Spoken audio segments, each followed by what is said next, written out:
Hello, hello, hello. You are tuning into another episode of The Wunderkind Show. Today's first topic, one of the reasons why I respect Lamar Jackson so much. Look. So, this is actually going to be a two-part thing. He had a press conference yesterday. And the press conference was just a plethora of different questions questioning him from last year, having to play the Bengals this week, not being able to be there for the guys, being injured. But there was another one that came up because a particular question that the player on the Texans said, we did what we wanted with him. We kept him in the pocket where we wanted him, you know what I'm saying? So we did what we wanted with him, and, he wasn't as spectacular as I thought he would be. That's the gist of what the guy had to say, okay? Now, Lamar's asked about this, and I'm going to play the clip, and then I'm going to break it down, all right? So without further ado, let's get it started because it's kind of funny to me. Here it goes. Your buddy that you gave your jersey to talked about that you didn't run as much. Did you see that comment? I think I seen that yesterday, but I mean, they didn't give me the chance to run, so it was cool. We got the dub. I really don't care about running, so we won. All good? Listen, I played that quick clip to say this, right? And a lot of people don't understand this because they always say, QB wins is not a quarterback stat. But not everything is rated equally. Certain players could dictate, pressure, push, pull their team to a victory. And no matter how ugly sometimes it might look, they can eke out a win because of the gravity of their play, the gravity of their leadership, the gravitas of their mental grasp of the game. We've seen it with Tom Brady. We've seen it with Peyton Manning. We've seen it with Aaron Rodgers. We've seen it with Patrick Mahomes. And we've been seeing it with Lamar Jackson. Let me tell you something right now. That Texans guy that said that is absolutely laughable to me. It's laughable because it's like, we wanted him to stay so he didn't give him no way to run. You know what I'm saying? Keep him in the pocket. It's like, bro, he's trying to spread out the ball. That's number one. Number two, would you have rathered him go for 150 yards rushing on you, 120 yards rushing on you, 200 yards passing on you? Like, you got to understand, like, the passing game, when he's running like that, it totally it opens up because you're going to say, I gotta do everything to keep him in there. I gotta start putting extra guys in the box to stop him from running. So be blessed and be very grateful that he didn't employ and try to employ the aspect of his game like he could have. But this is number three. This is why, certain quarterbacks, and I don't want it to be taken as a shot because I know that sometimes when you say certain things, it comes off like a shot. This is why I hold Lamar in such high esteem. There are guys historically, like a Phillip Rivers or a Kirk Cousins, who their stats are absolutely sublime. Statistics out of this world. Passing yards, passing touchdowns, the whole nine. Might just have one turnover for the game. But they're going to have their stats. They make sure they have their stats. But most of the time, they come up on the losing end.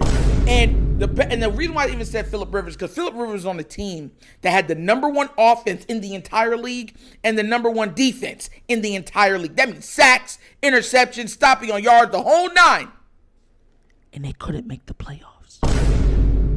Kirk Cousins, even last week, had, I think, 356 passing yards. Three touchdowns or something like that. Lost. That's been his MO all the way from the Redskins. Look at his gaudy stats. 280, 260, 290. He makes sure he gets those stats because Kirk and some guys, they have mastered the understanding saying, look, I can only control what I can control, but look at these stats. And that keeps getting him paid. And it has worked for him. He has been paid some of the best pay we've seen in NFL history because all of his contracts, the last 3 contracts, have all been fully guaranteed contracts. He just gets his money. He gets his money, but it doesn't result in wins. You know what it results at the end of the game? He'll look at your teammates, win or lose, and be like, "You like that? You like that?" They're like, "No." But with Lamar, ugly, pretty, no matter what, you'll see the plays he does or puts people in position to make to get out the dub. And one of the best games I can remember thinking about that was the Kansas City game. You remember when he was dip, dive, ducking, and dodging and spinning up in the air and throwing jump passes to Hollywood. And we're supposed to be out of that game. He was playing bad in the first half, and guys were dropping balls. They weren't blocking. Like, it was just a bad showing overall for the team. Defense was giving up passes, giving up big runs, big yak plays. And it's like Lamar said, "Okay, I got y'all. Get on my back." And he just kept doing what he does. Passing, running, juking, everything it takes to win. And down to the very last play where he pretty much said, "Look, this is 4th and 2. We need these yards. Lamar, can you pick up the yards? We got it. We're going for it. We're not giving Patrick Mahomes a shot with 40, 50 seconds to get down to and kick the field goal and beat us. No, put it on me." And he got the win. See, a lot of people are scared of that moment. A lot of people make it their job to dodge those moments. They're good for all the other quarters and everything, but when it comes down to crunch time, because here's the thing, if he doesn't get it, you get all the blame. So a lot of people's like, "Look, man, that's not worth it, man. It's not enough adulation in there to thwart the negatives." But he's going to put it on his back. That, to me, is what truly defines a true QB. A man that puts you in the best position Sunday in and Sunday out to win. And everyone's going to say, "Well, that's every quarter." No. Like everything in life, there's levels to this. Because we already know without Lamar Jackson, this is not a playoff team. Yeah. Without Lamar Jackson, this is not a playoff team. You can say, "Oh, that's like that." No. We've seen, even with Tom Brady, when he had went down for the Patriots, they went 13 games, 12 games? They went 12-4.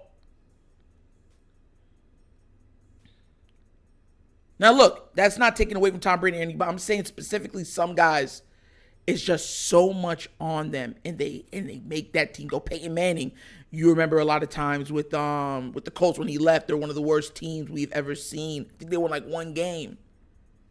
That's what Lamar brings. So that's why I have such a high level of respect for him. Because he's like, "I don't care if it looked ugly. I don't care if I didn't have the gaudy stats. I didn't care if I didn't have the highlights. We got the dub. Job done. Job well done. On to the next opponent." And that should be all you're worried about. But what do you guys think? Do you think Lamar should be worried more about his stats, more about passing, more about highlights? Let me know down in the comment section, because I truly believe that no Raven fan is going to agree with that. They're going to say, "Look, churn out these wins and let's go on a Super Bowl run and have a magical season." But we're going to get to see what you guys think. And that's an episode of The Wonder Kid Show. Thank you for watching. You know how we get down. We have fun and we laugh. But everything we talk about is rooted in what? Facts and truth.